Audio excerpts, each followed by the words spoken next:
average cruising altitude of a commercial airline is between 30,000 and 40,000 feet in the air. That's at the very top of the first layer, the troposphere. This goes from the surface to about 7 miles high. Most of the clouds and weather happen in this layer. Mount Everest comes to about 5.5 miles high. The next layer up is the stratosphere. This layer goes up to about 31 miles. Commercial airplanes can still fly up towards the bottom, and military planes can go a bit higher. Right here is the ozone layer, which protects us from radiation from the sun. In this layer you'll also find weather balloons. The world's highest skydive took place in 2014 at about 26 miles high. Next, we have the Mesosphere. This layer goes up to about 50 miles.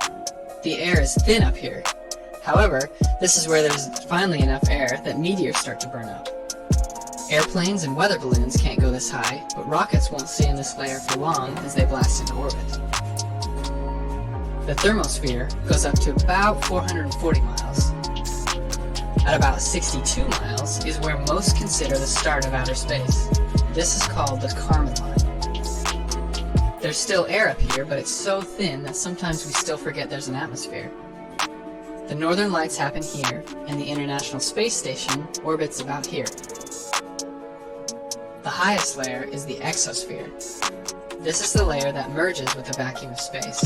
There are so few air molecules up here that they will rarely collide with each other. Many satellites orbit here, so the air molecules won't slow them down as much. It's hard to say how far it really goes. Most scientists agree that it's about 6,200 miles. And while we're at it, the moon is located all the way